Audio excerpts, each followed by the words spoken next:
Okay. Welcome to part deux. And we're going to see what happens here. If this works any better. Hopefully this number goes up because we're like very low. If whoever is on, can you shoot me a comment to say if you got this or saw this on YouTube or what else? Because I need to know if I'm going to keep going or showed up now. Okay. Thanks, Jeff. Much appreciated. Going to give it a bit and hopefully more people join us. And then if not, we good. Okay. I don't know what happened. Again, Greg, there you go. If you guys haven't realized by now, I am not a technical wizard. My knowledge in this particular department, I'm trying my best. What's up, Poop? Hey, Widow 305. I'm trying my best. I'm not a technical wizard, as I said, and sometimes these things happen. Marsalis, what up? Sometimes these things happen. So what wound up happening here is I've been going for 15 minutes with very few people because apparently it never showed up on YouTube, and the only people who were aware I was doing this were the folks who saw it through Twitter. I also put it on Blue Sky. Sam the Man, are you going to tomorrow for practice? No, the open OTA this week is on Tuesday. As I said in part un, for those who speak French, of this ill-fated live episode here, episode 511 for Sunday, June 1st. So I'm going to have to recap Elon Musk of Dolphins media member. I'm not sure what that means. I'm not sure what that. Sure as hell don't have his money. That's for sure. So let me recap what I was talking about earlier on. Apparently, to myself and very few other people, the few the proud, and actually those of you who were able to hop on before through Twitter, I salute you. For those about to rock, I salute you. If we have any AC/DC fans here. So I was talking about Jaylen Ramsey, Jonnu Smith. There you go.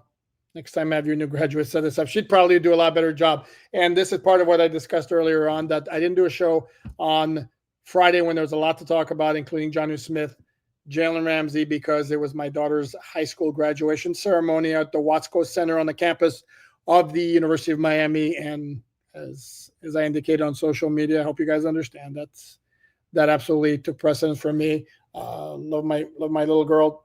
My little girl, she's not little anymore. My baby girl to pieces. Same as my son. And this was a momentous moment in her life. So there was zero chance I was going to miss that. But that was partly why I wanted to do that live episode today. So Jonnu Smith, here's the deal. Okay. This is 99.9% about wanting a new deal, better pay. And again, very simply, this is a guy who the Dolphins signed to a very team-friendly contract. It was 2 years, about $8 million. After Smith was released by the Atlanta Falcons, don't know exactly what kind of market there would have been for him. I don't want to speculate there. But the fact that he had been released is perhaps makes it a little different. And then he severely outperformed the contract by setting franchise records for tight ends in a season for most catches, 88, most yards, 884. And now he wants the contract adjusted. So Drew Rosenhaus, no doubt, went to the Dolphins and say, how about you take care of my dude? And the question obviously now becomes, I have a very hard time believing, even though no details have come out in terms of what the discussions have been like, chances are more than likely that the Dolphins said, sure, what did you have in mind? And then Drew threw out a number, and the Dolphins were like, whoa, no, too much. And then we get at an impasse. And this probably didn't happen like overnight. They probably have had discussions throughout the offseason, maybe exchange numbers here and there. That's logically how these things would go, in getting to a point where, what you're offering is not acceptable and what you're demanding is not acceptable either. So now you get to the next part of it, which is, again, don't know if this happens, but it's possible. If Jonnu Smith's to be traded to another team, it's entirely possible that the Dolphins are going to give Drew Rosenhaus the opportunity to negotiate a new deal with the acquiring team, which in a lot of circumstances would want to have a deal in place, because if they're getting a guy that the Dolphins traded because he's not happy with his contract, he's not going to be any happier with a contract with a new team. Jonnu Smith played at FIU. He likes it in the Dolphins. It's a system that's perfect for him.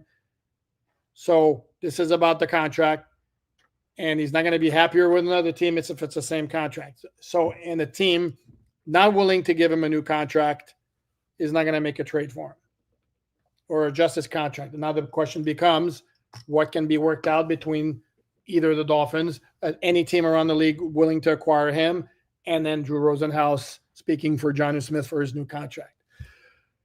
So it's a tricky situation. It's not unheard of in terms of eventually leading to a deal, which is why I would caution against assuming Dolphins are talking to the Steelers about a potential trade involving Jonnu Smith. Boom, he's gone. Not quite that simple. It's certainly not like the Jaylen Ramsey situation, where that one kind of the toothpaste is out of the tube a little bit, so to speak. In this particular case, I would still say it's more than 50-50 Jonnu Smith's on the Dolphins in 2025. Now, if you were not with the Dolphins, and the discussion is going to be somewhere along the lines, and this is where it can get unpleasant between the two sides, because Drew Rosenhaus is going to throw the Dolphins.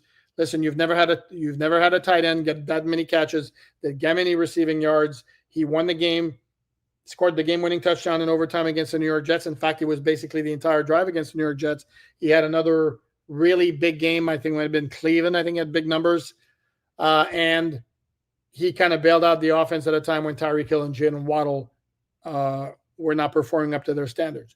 The Dolphins are going to come back and go, well, a lot of his work was the result of Tyreek Hill and Jaylen Waddle attracting so much attention downfield that it opened up the middle. He's not a great blocker. That hurts us a little bit there. And going to be 30 years old, and he's a product of a pass-happy offense. So that's going to be the back and forth. He is easily the best receiving tight end on the roster. It's not even close. I mean, certainly not. And with all due respect, Julian Hill, free agent acquisition, Pharaoh Brown, Hayden Rucci, Tanner Connor, rookie free agent Jalen Conyers, no matter how promising some folks want to tell you he is. And I've gone through this. I will always remain skeptical of rookie free agents until I'm convinced otherwise. And I'm going to go back to the example I keep bringing up is Zaquandre White was a running back from South Carolina a couple of years ago. I had fans telling me that's the steal right there. And took me one or two practices. And I was like, I don't see it. Sorry. And lo and behold, he was cut. He was among the first players cut. And so rookie free agents, chances are they're going to be 2 or 3 are going to make the 53. That happens. But to say a rookie free agent coming in, watch out for that guy. Okay. They still have to prove it.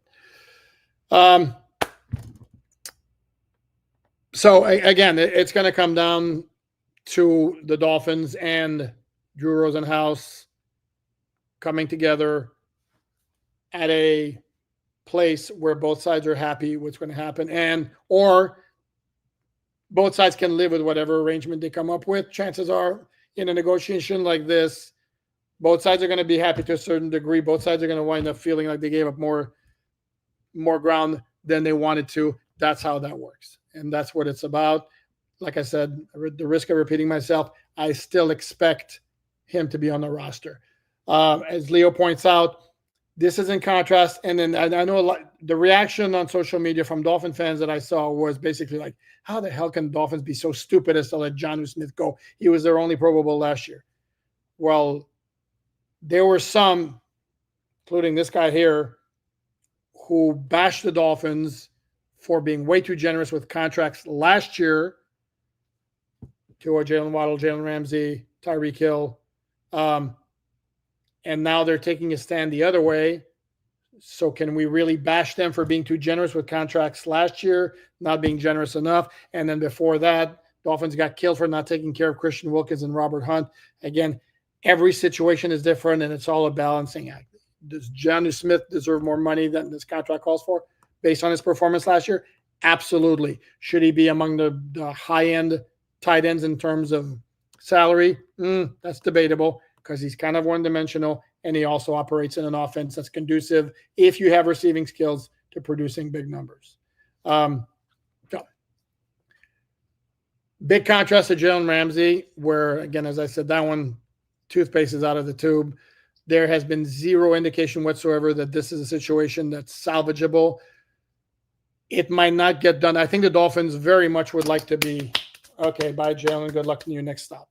But the contract complicates things because it's not every team in the NFL, if there are any, who would be willing to give the Dolphins good compensation in return for Ramsey, along with taking on his entire $21 million guaranteed salary for 2025. It's going to be more like, I'm going to interrupt real quick. No, I'll go to the comments after this. Let me do my spiel, then I'll do it comments and questions. It's very few teams are going to be go ahead and tell the Dolphins, we'll give you good compensation for him, and we'll take on his entire salary. It's more going to be like, okay, what we give you is going to be proportionally related to how much of his salary you're willing to eat. And that's going to be the negotiating situation that's going to be involved. If there's a holdup in any move involving Ramsey, would suspect that's going to be the reason, more so than the Dolphins trying to make amends or trying to make things work with him. Because Mike McDaniel, who is as mellow guy as can be, if you saw his comments before the open OTA last week when he was asked 3 different questions about Jaylen Ramsey, he very politely kind of dodged the question, and it was almost the equivalent for Mike McDaniel of a rant, like, stop asking me about him. Again, because that's how laid back and a good dude, even tempered Mike McDaniel is. But it was very clear he has no desire to talk about Jaylen Ramsey and probably deal with Jaylen Ramsey. So, what can the Dolphins get? Wouldn't hold my breath for something major. And again, it's going to depend how much the Dolphins are willing to eat. If the Dolphins are willing to eat, say, half of it, $10 million, and you go up to a 3rd-round pick, maybe. I don't know that you're going to get much more than that, however. And it could be a player who comes back in a trade. I know I've mentioned before Raiders tight end Michael Mayer, who the team was looking to move earlier in the offseason. I have seen nothing to indicate that has changed. Former 2nd-round pick, good player, but they operate a 1 tight end system, and they have Brock Bowers, who's about as good as they come as a rookie last year. So I know on Jair Alexander, I know I've seen that. Greg Newsome from the Cleveland Browns, I've heard that as a possibility for a trade. Again, what kind of money is that going to cost? I don't believe the Dolphins for a second want to spend big money on a cornerback. They just don't. I think at some point, you're going to be looking at possibly, second away. There could be Rasul Douglas. It could be that they revisit. They brought him in for a workout, didn't pan out in terms of discussion for a contract. Could they go to Stephen Gilmore route? If Asante Samuel Jr. comes back to teams a couple months removed from his neck surgery with a clean bill of health, he could be possibly Mike Hilton. If the Dolphins want to go the slot route and move Cater Kohu outside, would be another option. But I just have a hard time seeing it being somebody like Jair Alexander or Greg Newsome the second. Jonas Savaiinaea is another topic I addressed, and the fact that he remains unsigned. Dolphins are in much better shape in terms of the volume of draft picks signed, because they've signed 7 of 8. Last year they had signed 0 of 7 as we arrived into June. The reason last year is because the Dolphins didn't have the cap space until Xavier Howard's cap number came off the books after being a post-June 1 release. And if you saw in the following days after that, all the draft picks were taken care of. This year, 6 of 7 on the first day of the rookie minicamp, all done. Savaiinaea became a problem, and that happened because the Houston Texans set a precedent, becoming the first team to fully guarantee a 2nd-round pick's contract, that for wide receiver Jaden Higgins from Colorado State, I want to say. And then the following day, the Cleveland Browns did the same with the first pick in the 2nd round. Higgins was the 2nd pick in the 2nd round. And since then, which was May 9th. Not one single second-round pick is signed. And the issue there is agents are looking at those contracts and say, they got fully guaranteed rookie deals. We want fully guaranteed rookie deals. Teams are like, just because they do it doesn't mean we have to do it. So you can see the impasse here. Then the big question is it really worth a battle that NFL owners really need to fight, considering that rookie second-round picks have been guaranteed in part in the past, just not fully guaranteed. And is it really a major hit? Not really. And as I type it up last year, I want to look the exact numbers, because the Dolphins wound up guaranteeing maybe a little bit than half of Patrick Paul's contract. This is per the good folks at Over the Cap. The contract value was $6.9 million last year. Fully guaranteed money was 4.1. So my math was off 4.2. My math was way off, as almost 2/3 was guaranteed, fully guaranteed. So is it really that big of a deal for the Dolphins to fully guarantee all of it? Not really. Even more so this year, because the Dolphins do need for Savainaya to become an impact player and right away, given the state of their offensive line. The flip side to that is it's not my money. And the other part of it is, if every team this year fully guarantees second-round picks, that's the end of that. Then from now on, all rookie second-round picks will be fully guaranteed. When the hit rate on second-round picks, I haven't done the math. I haven't done the research recently. Probably, and the hit rate meaning rookies staying with that team through the entirety of that rookie contract. I can't imagine it's a 50%. But this is just me spitballing. Taking a swig. What else do we have going on here? And then the what's going on here? The Dolphins have 2 weeks left in their offseason program. They're about to begin week 2 of phase 3, which is OTAs in the mini camp. Teams are allowed a maximum of 10 OTAs, organized team activity. Dolphins typically have used 6, which is what they're doing again this year. 3 last week, 3 this week, and then they're skipping their 3rd week of OTAs, doing the veteran minicamp on June 10th through the 12th. And the day after, if you remember from his conversation, from his media session last week, Tyreek Hill on June 13th in Los Angeles is supposed to do a sort of preliminary race in preparation for his showdown against Noah Lyles, which still wouldn't surprise me if it didn't happen. So, and I guess I should address the Pro Football Talk report from Mike Florio suggesting that Tyreek Hill is playing nice, maybe with the thought of another team calling the Dolphins to consummate a trade for him past June 1st. As I've said before, if the Dolphins trade Tyreek Hill, they're absolutely punting on 2025. Because there's no world where they're better than him. And from all the comments, he's been very diligent in showing up and doing all his work in the OTAs in the offseason program. Kind of said all the right things in his media session last week. And again, he's the most dynamic player on the roster, and they're in a close second. So Dolphins are not better without him. If they do wind up trading him, it's because they're looking long-term and thinking they'll be better off in the long term without him as they rebuild. They've already begun, getting a little bit younger, trying to get a little bit bigger, tougher. But if you're hoping to compete in 2025, you hang on to Tyreek Hill. Sorry.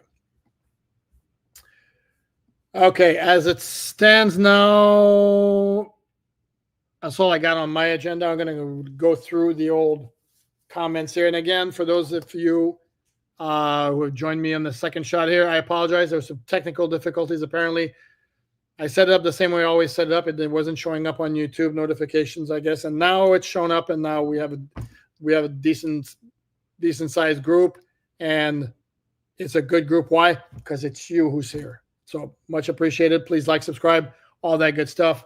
and let's see what's on your mind.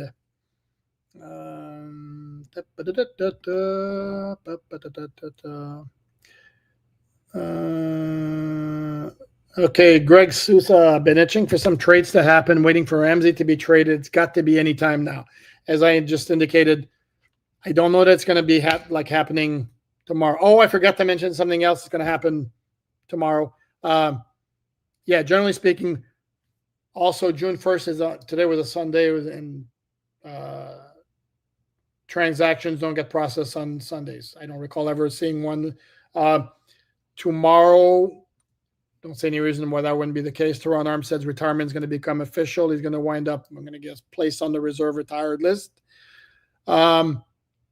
There can be financial arrangements, but the way I saw it, his cap number is going to go. He dropped it from over 20 to 9 when he agreed to reduce his contract to give himself more time to make a decision.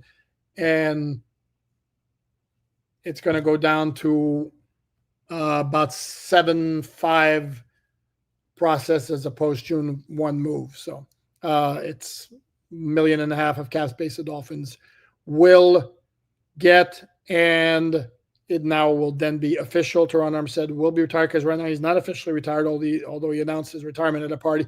And I saw him at the OTA last week, and the dude looks more like a basketball player, and he looks like an offensive tackle. He's lost, I believe he said, between 30 and 40 pounds. So look very good. Very interested in what he's going to be doing next. I would imagine he'll be doing a lot of media, because he's very, very good. But he's going to have options. Merman, it's not Pope, not Pooh, but okay. Do you think Miami will trade Ramsey for a tight end and Jonnu Smith for a cornerback? No, like I said, I don't think you're. Well, I mean, I could see Jaylen Ramsey for Michael Mayer if, again, that would probably entail the Dolphins picking up, if they're so inclined to want the dude, and if the Dolphins pick up a lot of Ramsey's salary. And I'd be inclined to believe Jonnu Smith's not getting traded. That's my guess. Mike Martin, thanks for what you do. Thank you, Mike. Marsalis, Elon Musk is an IT wizard. Oh, okay, yeah, no, not me. No. In fact, I shame my kids every time when I try to do something technical. Stephen Wilson, so if the season ends badly, why don't we try to get Belichick? Hasn't that ship sailed? I don't recall his last few years with the Patriots really being that productive, and I don't know there's much of an appetite among a lot of teams around the NFL to bring back Bill Belichick, especially since he's a control freak. I'm not going to go there with the girlfriend. But yeah, he's a guy who wanted to have full control, or he had full control in terms of personnel when he ended in New England, and that didn't work out well. So no, thank you. So no thanks for me. Merman, I think Jonnu Smith deserves to be paid. Miami's screwing up here. Okay, yes, but how much? That's the question, and this is something that I get into with fans of the whole lot. It's like, it's really to say you should pay him. What if the guy makes a demand that's kind of like a little bit out there? Are the Dolphins supposed to give every player what they want? So to me, it's like, and more often than not, you're not going to know what the numbers are that were offered and demanded, which makes it difficult. But yeah, Jonnu Smith deserves a pay raise and a contract adjustment after what he did last year. Sure. Not unlimited, and that's the thing. No Expo had a loyal. I listen to you all the time. Hey, thank you, Sam. Much appreciated. No, I got a haircut and the hair looks okay, so I don't even know that's why I'm doing it. But Greg, I know it's not ideal, but it would be nice to see Hill traded while he's still got a good value. Good value? That's the question, because he's not cheap and he's getting on the wrong side of 30. There's some baggage. I don't know what you get for him. I'm going to be honest with you. And again, you get rid of him, you're punting on 2025. And if that's how you like it, I mean, that's fine. But I saw somebody else ask, somebody asked about the idea of just simply cutting Jaylen Ramsey. If the Dolphins cut Jaylen Ramsey, his cap number, which is currently $16.7 million, would go to $31 million. So you're basically eating $14.3 million of cap space. It's not like the Dolphins are swimming in cap. That might be more cap space than they have right now. Because according to Over the Cap, just kind of my go-to spot track for their cap space is $13 million. They don't even have the cap space. They couldn't even do that if they wanted to. So, not happening. Oh, look at that, Marsalis. No Expos hat, loving the hair. Thank you, Marsalis. P-double, this front office is a mess. Again, my question would be why. Gunkadons, hit the like, people. Absolutely. What the man said, please. Or the lady. Justin James, I thought your column was good. Our system is perfect for him. He's not perfect for our system, though. Let him go. Thank you, Justin. Actually, the kudos, if you're talking about the column that appeared, because we've had like 4 stories on Jonnu Smith on Miami Dolphins on SI.com. Free content since that whole thing came out late last week. The latest one was today, was an analysis of Jonnu Smith's exact value to the Dolphins. That was done by Dante Colonelli, who did a terrific job with it. So I certainly encourage you to read it. Oh, Greer is a joke. Why? Okay. Marsalis, Jonnu's trying to get paid from being a looter in a riot for 1 season. Yeah, that's kind of how that goes. It also, and can you blame him? So, Rick, celebrating my 40th anniversary with the missus today. Congratulations, Rick. And in fact, that deserves one of these, Rick. There you go. Big congratulations. I'm at 20. And so I'm at 20. My parents were at 69 before they passed. So major props to you. Greg, again, I would rather trade Hill right now over Jonnu Smith. Feels like Hill is on his last year with us, so why keep him another year to watch a stock drop? We should try and trade him to contender. Again, you're trading Tyreek Hill. You're punting on the season. I don't know that you're going to get the return that would make that worthwhile. And I get that chances are he's off the roster in 2026, but I do not know. P-double, somebody needs to say it. Good football people do not want to come here because of ownership.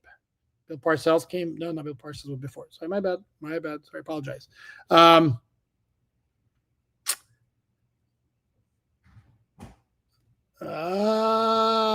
don't know. I don't know if I'd agree with that because I think Stephen Ross has a lot of things going for him as an owner and that he's massively willing to spend and he doesn't interfere. So I don't know that I agree with that at all.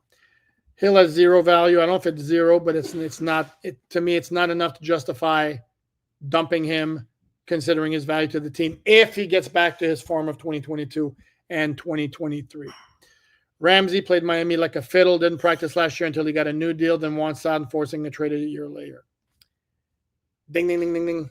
I hated that extension. And you're right. He had a hamstring injury in training camp right before the start of the regular season. And then he gets the extension when the Dolphins didn't have to do a thing to his contract. And then, lo and behold, he was perfectly fine to play the season opener. So, no, I did not like that trade. They didn't need to do anything with Tyreek Hill's contract either. Those were the two. We can debate Tua getting the the contract extension instead of the Dolphins having him play on the 5th-year option. That could be an entire episode. What it is. Jaylen Waddle, did they need to give him a contract extension right then and there?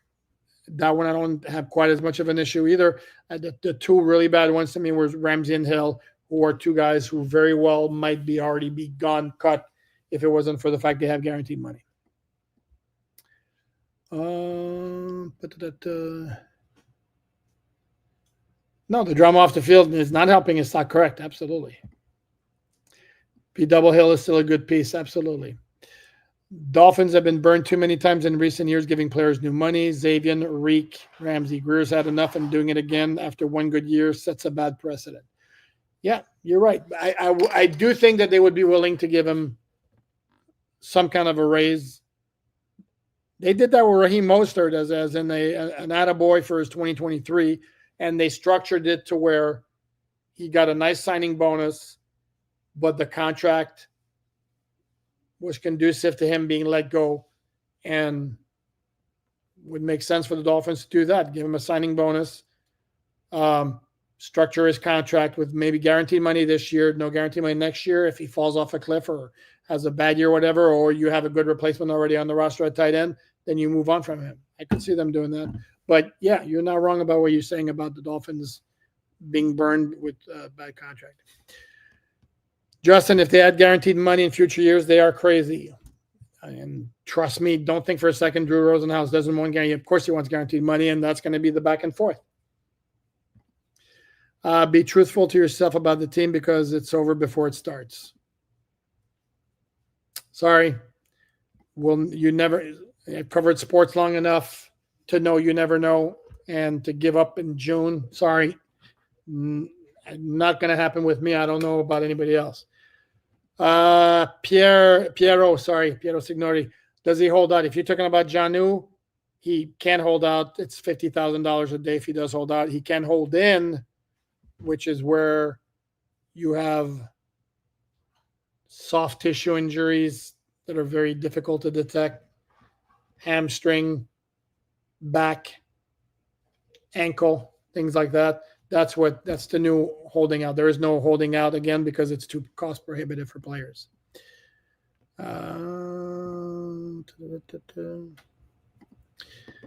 Marcellus, yes, because Miami needs to pick their battles better and pay players earlier before letting players have the right to test the market. Correct. But again, the issue is, I know they made offers to Christian Wilkins. Could it not be looked at as Christian Wilkins was unreasonable in his demands to the Dolphins, as opposed to the Dolphins were too cheap with Christian Wilkins? Should have given him what he wanted.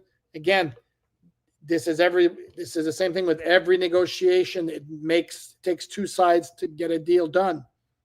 Like, does anybody have a problem with Javon Holland being allowed to move on for $15 million a year? I don't. Is it a case where the Dolphins they proactively sign him to an extension before that? Sure. Again, how much are you willing to pay?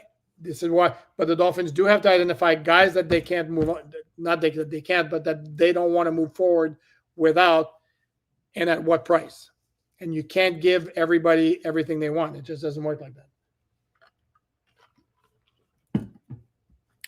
Pablo, draft heavy on DT. Is Miami trading Sealer as well? If they trade Sealer, whatever comments you guys want to make, I will not be defending or even try to look at the other side. That would, no, I don't see it. But Sealer is another guy who's massively underpaid, who's got no guaranteed money beyond 2025, and going to say it's a very, very good guess that Drew Rosenhaus probably already has had discussions with the Dolphins about you need to address his contract. Pablo Sealer's the number one, the rookies of the future. Yep, there you go. Well said. Oh, love to hear this. P-double or double A. I'm sorry. I just brought an Expos hat. Cool. Like it. Pablo, Piero Sealer's not showing on OTA. He wants more money, deserves it. Not sure Miami is willing to give a new contract. Same as Jonnu. I think Sealer's contract's going to get addressed. And it may be that the Dolphins have told or are going to take care of Sealer's contract first and then see what they're going to do with Jonnu Smith. What do we save if we cut Jaylen Ramsey? I think I answered that. You don't save. You actually lose $14 million of cap space, which is more than the Dolphins had. Therefore, Dolphins are not cutting Jaylen Ramsey. Jason, people getting upset by me not paying people. To be honest, they have been pretty mediocre, spending big money. Can't be much worse while tightening the purse strings. No lie told.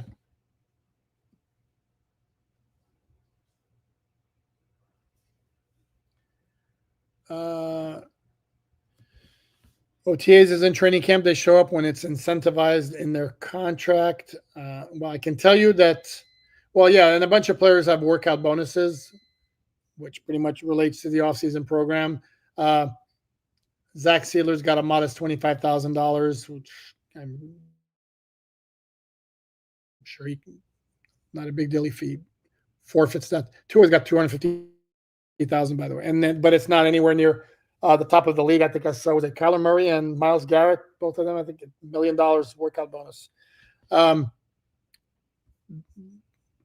players show up in training camp again because it says $50,000 per day fine if you don't show up and you're under contract.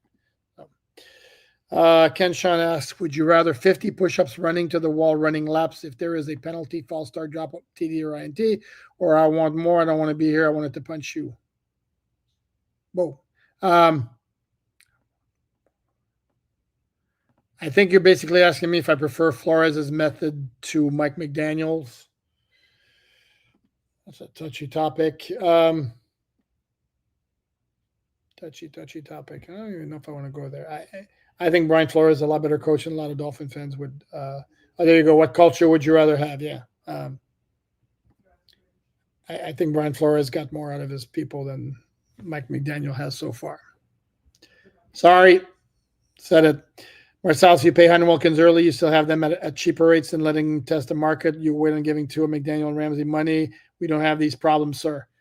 Well, sir, again, I understand what you're saying. How much are you willing to pay for a guard?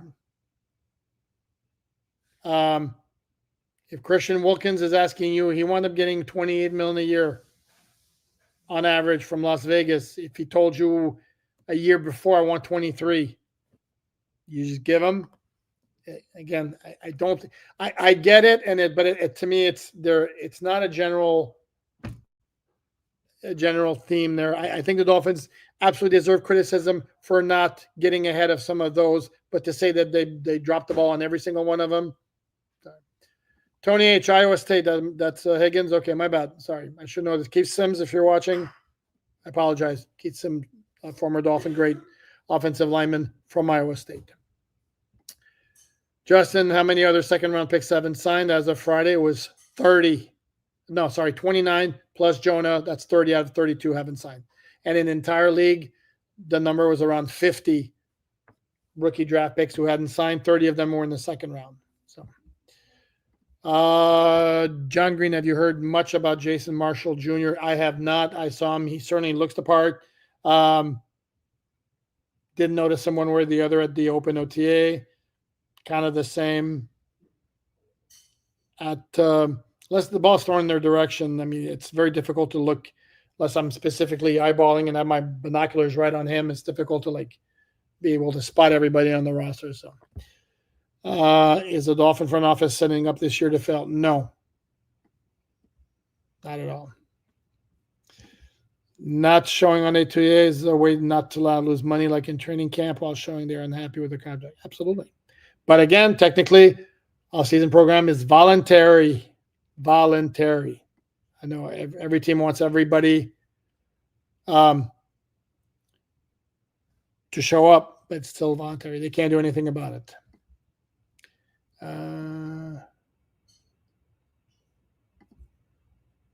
Pablo Garcia, Jonnu didn't show on the TAs because he wanted more money than the Dolphins leaked. They were trading Jonnu, but selling with Sealer.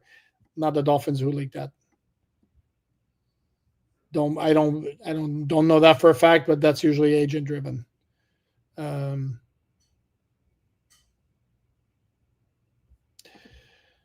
Marsalis, can we admit that paying high-end corners to come play for us hasn't worked but one time?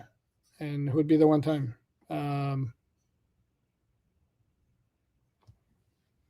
Byron Jones was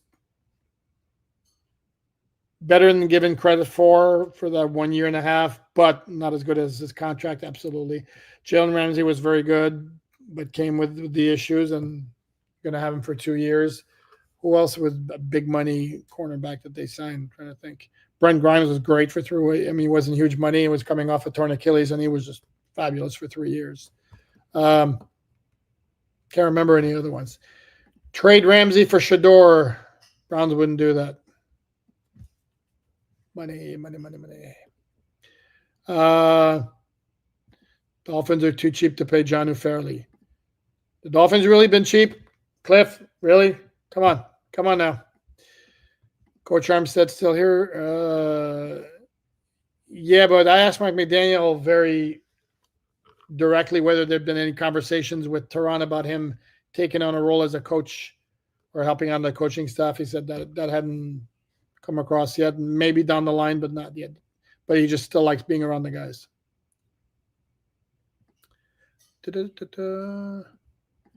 Pray you are correct about Jonnu Smith. Yeah, I think I will be. Shula will always be number one in all-time teams, if Andy Reid doesn't keep going.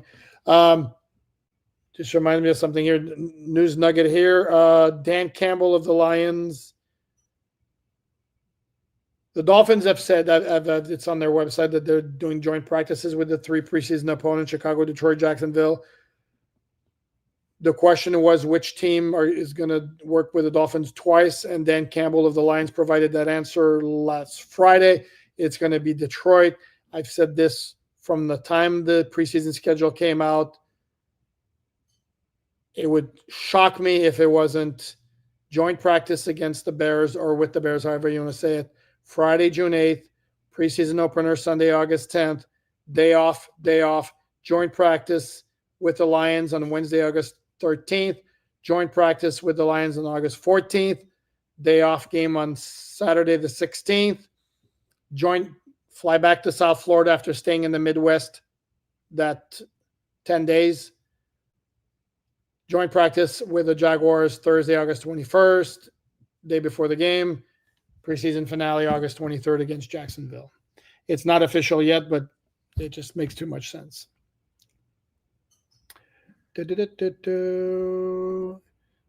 This I answered before, just to clarify it. Is the media allowed at DOTAs tomorrow and Tuesday? No, we're allowed at DOTAs on Tuesday. We will be allowed to view all 3 days of minicamp.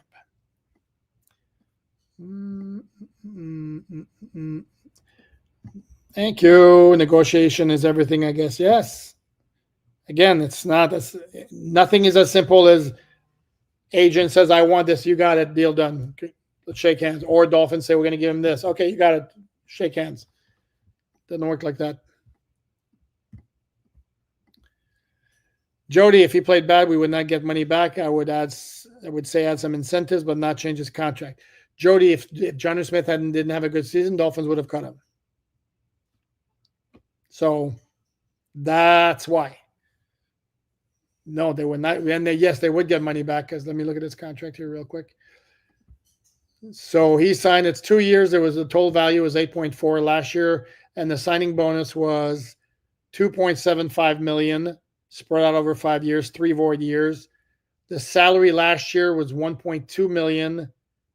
This year was $3.5 million with none of it guaranteed. So the signing bonus was already paid up. If you don't think that if Jonnu Smith was bad last year, if you don't think the Dolphins would have cut him and saved themselves $3.5 million in his base salary, I don't know what to tell you. Yes, it would have happened. I mean, and like that. So, Josh, our offense was more explosive in 2023, more dynamic last year. What? We need to find middle ground at tight end. Paying more to use him less would make no sense. Yeah, I'm not sure I get that, though. The offense was more explosive in 23 and more dynamic last year. The offense was not more dynamic last year at all. At all. The offense was much more dynamic, explosive, whatever word you want to use, in both 2022 and 2023. Let's see what we got here.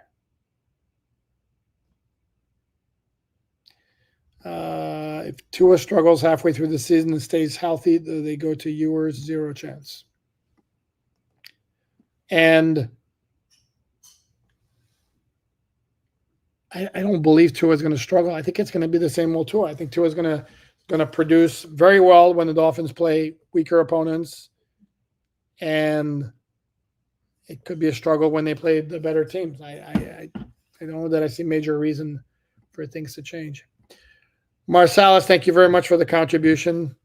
Yes, it's hard for us fans to know or have an idea of how contract talks go, but good franchises hit more than they miss, Mr. Pupar, let's be honest. Sure. Yes, Marsalis, absolutely.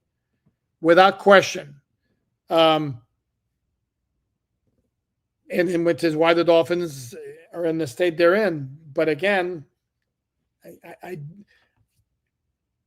don't want to say the Dolphins are they the worst teams in terms of dealing with contracts. No. Are they the best? No. Are they middle of the pack? You want to put them lower in the middle of the pack? Okay. And it's not because and I know I get this every once in a while, like, you don't want to criticize the team because, you want to play nice with them. No. But I also understand that it's not as simple, again, as you want to get a guy under contract, you get him under contract. There's always back and forth, and I'm gonna rail on them if I think they've done some bad things, and I don't know. But I'm also going to give them the benefit of the doubt in certain areas where fans want to kill him. Like, I was very vocal, but I did not like the Ramsey move last year. I did not like the Tyreek Hill new contract. I would have had to play on the 5th-year option. The Waddle, I was kind of like, I didn't like giving Mike McDaniel a contract extension when he had 2 years left on his deal, even though I like Mike as a guy. He's a good dude, and I do think he's a good coach. But to me, you don't give a contract extension to a head coach who hasn't won a playoff game when he's got 2 years left on his contract. That was just weird to me. The Wilkins thing, yeah, that would have been nice to take care of. Wilkins was a core player, would have been really nice. And by the way, Christian Wilkins, if you're not aware, is having some major issues with that foot injury that cost him, the last 11 games or 12 games of the 2024 season. Not taking part in the OTAs for the Raiders, and Pete Carroll, the new head coach, called it. That's a process. Obviously, good thoughts over there. Yeah, it would have been nice for him to work out. Robert Hunt's a really, really good player. How much you pay a guard? That's the question. I'm big on positional value. I don't think guards necessarily should be like among your higher paid players. And for those who are going to throw out at me like Zach Martin of the world or Quentin Nelson of the world, look at the team success, how far those teams have gone. Not a whole lot of conference championship appearances between the two of them. So, sorry, Dory did this one. There's a Marsalis again. Hey, Marsalis, thank you. Brent Grimes was my example as far as what Brent Grimes was fabulous for the Dolphins. I'm not sure what example we're talking about. Brent Grimes wound up leaving in large part because and the owner was kind of tired of dealing with his wife or hearing from her. Alan, if you can pinpoint why this franchise has been mediocre for 40 plus years and no playoff wins for 25, what would it be? Ownership, coaching, players?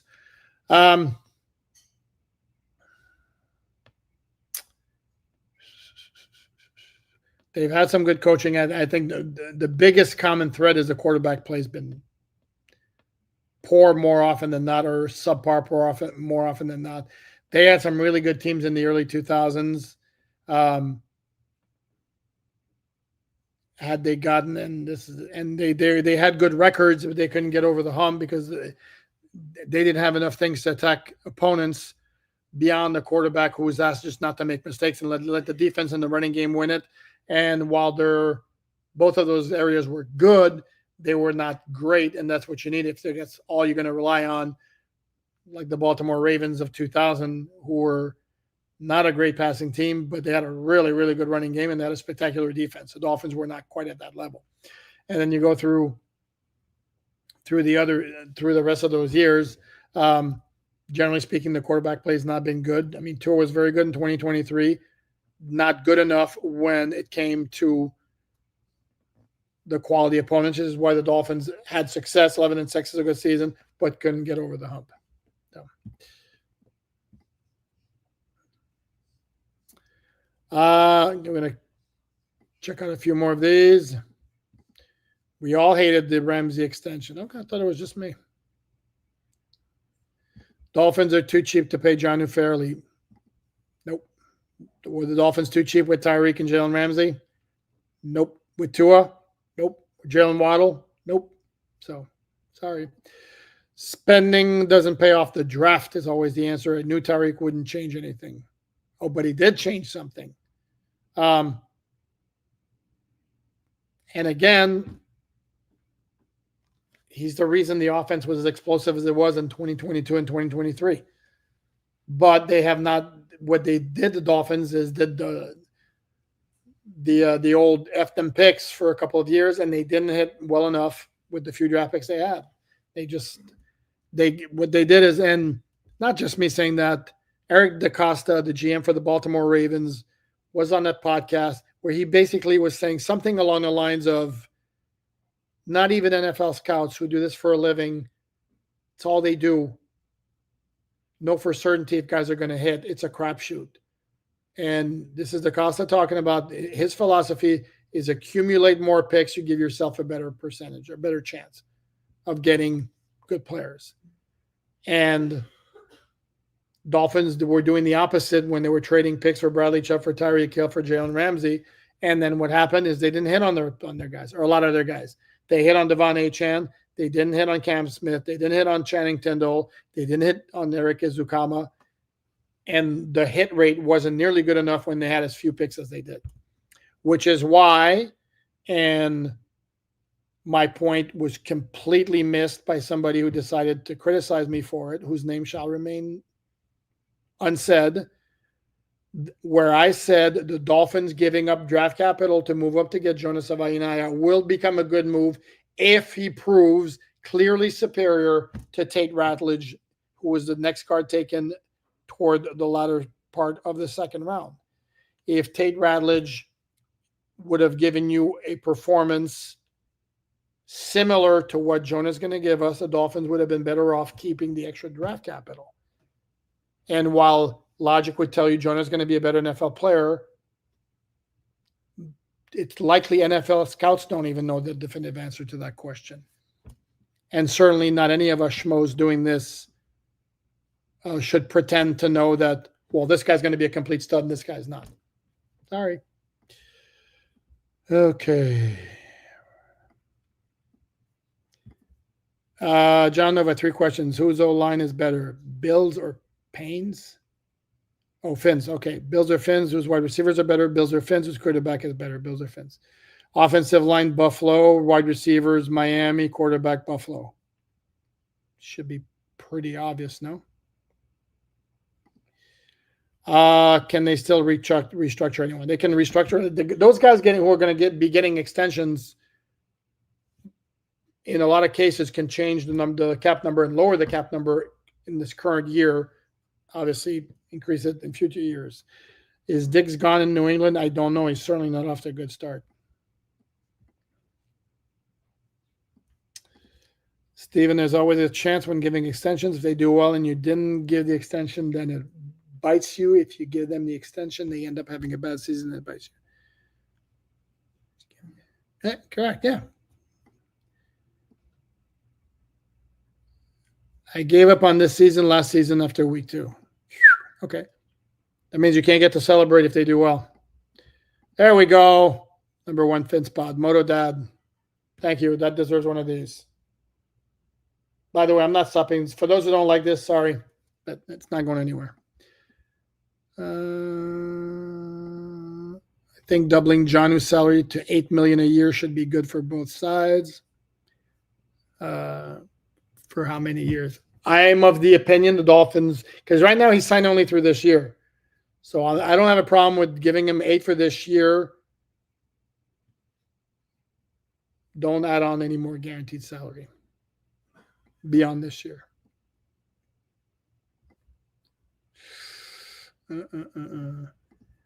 Dolphins suffer from trench neglect and trenches win Super Bowls. Is it trench neglect or is it trench lack of success? Because I did a story on that a few months ago, and we're about to wrap it up here, and I really do appreciate all of you for joining me. Did a story on MiamiDolphinsOnSide.com on, in fact, the title was like the Dolphins problems on the offensive line, not for lack of trying. And if you look at it, 2020, Dolphins selected not one, not two, three linemen in the draft: Austin Jackson, Robert Hunt, Solomon Kinley. 2021, they not only took a lineman in the second round, they traded up to get him. That was Lee Meikenberg. In 22, they signed Terron Armstead and Connor Williams. In 23, I don't remember right now. In 20, Isaiah Wynn. In 24, they drafted Patrick Paul in the second round. And they signed Aaron Brewer in free agency to replace Connor Williams. Not like they haven't tried. They just haven't hit often enough. But this idea that they've neglected the offensive line, I don't know if I buy that. And then this year, again, it went and gotten James Daniels, and they drafted Savainaya in the second round. So not for lack of trying. Is Tua a walking IR stint? I don't know how to respond to that. The D-line, the secondary, the O-line all look in trouble at this time. I prefer to say it like, I think the secondary right now is, major cause for concern. The D-line is, if the rookies pan out and contribute very quickly, it could be good. The O-line, awful lot of question marks. Patrick Paul's unproven. Savainaya is a rookie. And James Daniels coming off a torn Achilles. If all those things pan out, sure, Dolphins could have a good offensive line. Brett, I'm cautiously optimistic with the early reviews on Jason Marshall Jr. are as high as they are. They are. He might be a legit starter on the outside. It is early, but at least it's not as bad a bad first impression. Brett, I'm going to be honest with you. I don't know what you're referring to. What I can tell you is the media, we have put eyeballs on Jason Marshall in a practice setting once in a rookie mini camp where we got to see 20 minutes of it, and once in the open OTA. So, and I honestly, I'm going to be honest with you, I didn't notice him one way or the other than physically he looks the part.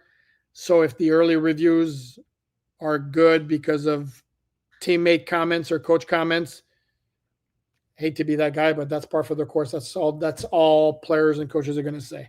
You will not get, especially this time of year, you will not get any comment that's going to be like, yeah, I don't know what we have in Jason Marshall Jr. It's all going to be, he's doing a good job. He looks great. I know, who was it who was asked about him? Might have been Kader Kohu. What's Kader Kohu going to say about his new teammate? Kid looks great. It doesn't mean anything. You by all means, feel free to take it optimistically if you want. I'm going to wait till I actually see him in a more realistic practice setting with more viewing and then formulate my opinion. Right now, it's just way too. I haven't seen anything to suggest one way or another. Jeff, it's one person that extended would be Sealer. Absolutely. I mean, without question. Can we officially say we are rebuilding in 2026? How about 2025? Nah, not yet. Ziggler Wiggler, I like that. What's up? Do you guys remember that commercial? Old commercial. What's up?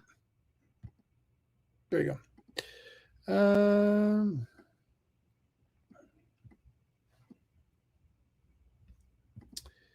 McDaniel's a lame duck. Anthony Weaver may be the coach by week 9. We sure about that? I'm just catching up. I'm wondering if we just give Jonnu Bailey's money, take the $1.9 million, be happy. Yeah, I don't know if that would do it. Then he'd be playing. He's already been paid a signing bonus, so right now he's got a $3.5 million base salary, a $500,000 roster bonus. Per game roster bonus. If he pays the whole year, that's $4 million. That would make him 5.9. I'm gonna guess Drew's asking for more than that, but maybe that's just me. I predict Tua hurt at least 4 games because when he gets a concussion, it's 4 weeks IR stint. Wilson comes in, loses 3, then Ewers plays, wins half, and we have a QB discussion next year, hopefully. Okay. No. Okay, I'm going to wrap it up here very soon. Some young cornerbacks have a golden opportunity for a starting job or a lot of playing time. Will be interesting to see what emerges in camp. Yep.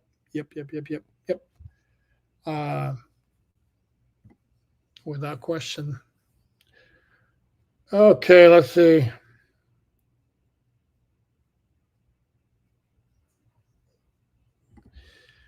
If Greer stepped up and demanded Flores work with Gailey, different scenario, then we see Fangio win a Super Bowl, then Ramsey lead the way to leave Fangio. No, Fangio wanted to leave, and Fangio would have wanted to coach the Eagles the year he coached the Dolphins, actually. And the way it worked, he even admitted if it didn't, there was a whole thing with the previous Eagles defensive coordinator, Jonathan Gannon, who took a job as Arizona head coach. Like it was right after either Vic committed to the Dolphins or something, and then the timing was bad. But Vic's ultimate goal always to coach the Eagles. He's from Philly, so it wasn't Jaylen Ramsey who drove Vic Fangio out. Manolo, thank you very much. Appreciate you guys tuning in, listening. Love the idea of practicing against Detroit. Of course, practice with Chicago and Jackson is good too. All good for the employee. Absolutely. Those are fun. I like those. Who's the better blocker, Pitts or Smith? Man, it's a good question. Neither are blocking specialists, but that way. Kyle Pitts been a massive disappointment with the Falcons. I mean, massive. I'd say maybe a hair Pitts. Gabrielle, greetings from Brazil. Nice. Let me ask you about fan base culture. Do you think fan behavior can disturb the team in a season or long-term play? No. Not necessarily a big believer in that. What do we have here? Big O was a disrespectful. Whoa! Says she take the poop. I can't bother to give the dude a clock. Okay. Yeah, I'm not. Oh yeah. Yeah, I'm not here.